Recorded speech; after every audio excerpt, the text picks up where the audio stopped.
Hey everybody, today we are checking out this amp, the model number 97 Waikiki Deluxe by the Chicago Musical Instruments Company, but actually built by Valco. Now I know that's a mouthful and we're going to get into all of it, but before I do, I just want to say a couple things about this video and a couple things about this amp just as an introduction. Now with regard to the video itself, this is the second video in the playlist that I've been slowly adding to called Rediscovering Vintage on my channel. The first video was covering the Harmony H305C amp. I hope some of you have watched it. If not, it's pretty easy to find on my channel. But this playlist and this video and videos that are coming after are really meant to kind of go back and check out some cool gear that is not mainstream. Some cool gear that you know, the circuits or the technology behind them have kind of been lost or you know, haven't carried on into a reissue or into some kind of boutique amp that is readily available on the market today. I think that this type of gear really has a purpose and can really serve a lot of you. And some of the fun stuff about this particular stuff is it's still accessible. Unlike the unobtainium, you know, Fender Tweeds or something like that, or the vintage gear that we just can't get our hands on easily, my goal is to focus on stuff that you can go on Reverb or check out Marketplace and probably find without too much trouble. Now, a couple things about this amp itself. I'm really excited to share it with you guys because it definitely fits that definition of what I just described. This is something that you can pick up with, you know, a little bit of an investment, you know, between $500 and $700, but definitely within the realm of possibility. And it's going to give you a sound that I can almost guarantee you don't have right now as a studio tool unless you own this already. So the way that these videos go is you're going to listen to the amp up front or the piece of gear, and then I'm going to come back. We're going to talk about the history of the amp. We're going to talk about the history of the companies surrounding it. You're going to listen to it some more, and then we're going to talk about specs. You're going to listen to it some more, and then we're going to say goodbye. So without any further ado, let's get into it. Here is the model number 97 Waikiki Deluxe. Here we go.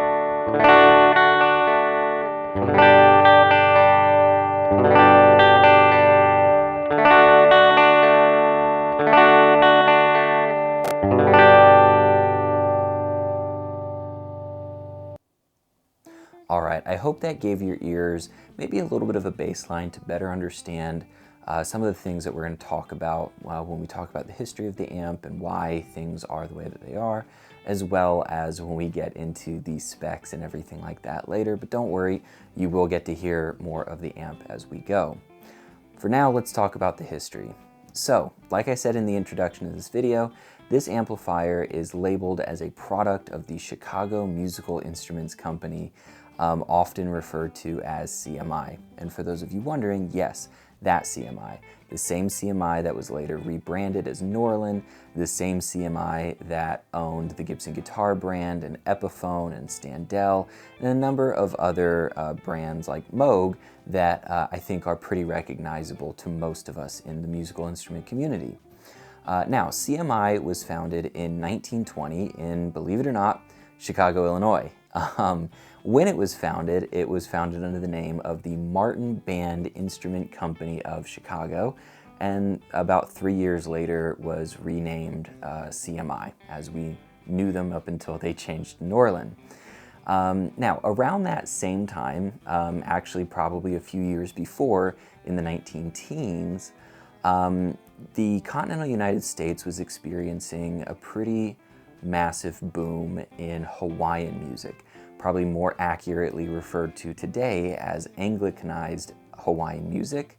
But regardless, it was a genre that was growing, and a lot of companies, including CMI, wanted to jump on the bandwagon of manufacturing products to target this rapidly growing market.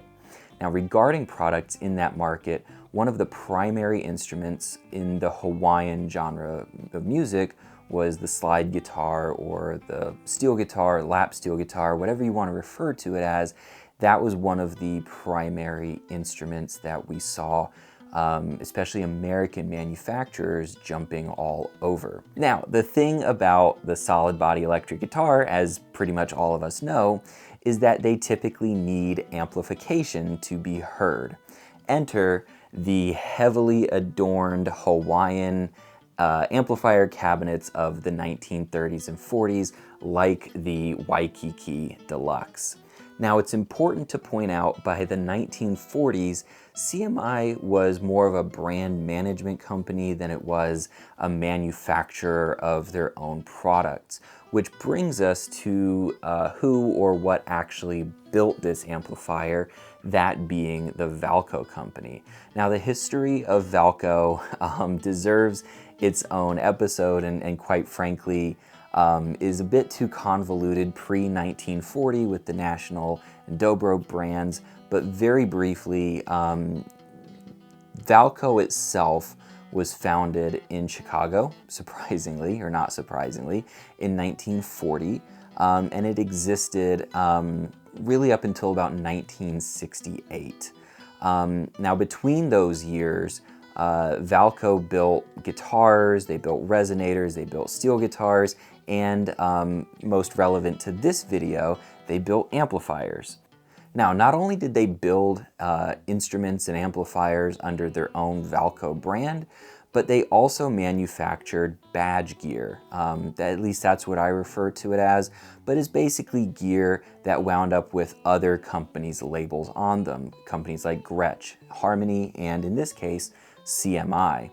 As far as I can tell, the model number 97 Waikiki Deluxe was manufactured between roughly 1942 to the early 1950s. And it was manufactured, or it was built in various forms over that period of time. Now, often these amps were paired with steel guitars. However, I couldn't find any reliable resources that specifically put a lap steel guitar as sort of the pairing to this amplifier, but that definitely was not unusual. So if anybody out there has any information specifically on that, I would love to see it, especially if it's like a catalog clipping or something like that that has this amp paired with a lap steel. I think that'd be really cool. Now, eventually Valco merged with K in 1967 and went under as a brand in 1968. CMI, or Norlin, hung in there until about the mid-80s when there was a hostile corporate takeover. That really doesn't matter for the sake of this video, because this point of this video is that this amp is really cool, and we should all pay more attention to it and other things like it. But I'm not going to go into the weeds. I'm going to get off my soapbox. That was just a little bit of the history of this amp and the companies kind of surrounding the amp and how it came to be. I think that one of the really neat things about this amplifier is it's kind of a snapshot in time where we saw manufacturing really being led by the popular music of the day, and also these rapid advancements in technology, and you're seeing it with this amplifier in that period of time. Let's listen to it a little bit more, and then we're going to come back and we're going to talk about the specs and everything else.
let's talk about the specs of this amp.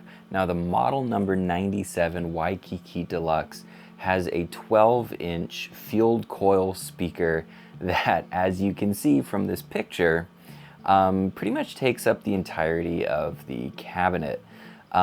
It's a moderately sized cabinet. It's about 15 inches by 15 inches by 8 inches.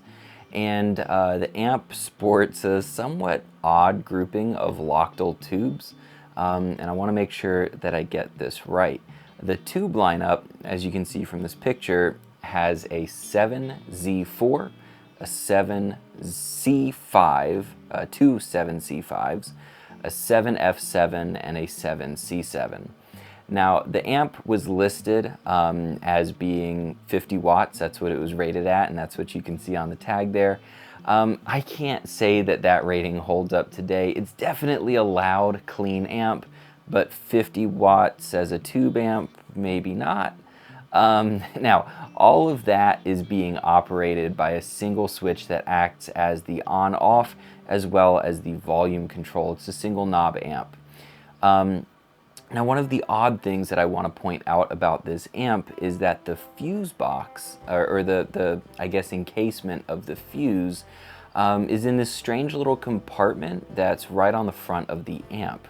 Now, I'm sure that some people watching this could point us to maybe some amps that could be similar in terms of the wiring and the sound, maybe as something that's on the market today, but as far as the big brands go, I'm not sure that there's anything that necessarily compares. I'd say that this amp is pretty unique sounding for what it's worth, being a super loud, super clean vintage amp with its own tonal characteristics. Now, as you can imagine, this amp was built for lap steel guitars, so the super clean and super loud kind of nature of this amp starts to make a little bit more sense, than comparing it to, say, something like the amps that came a little bit later that you wanted to overdrive a little bit for like rock and roll guitar. Let's listen to the amp a little bit more, and I'm gonna come back and make some closing remarks, and that'll be that.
I really hope that you guys enjoyed this video.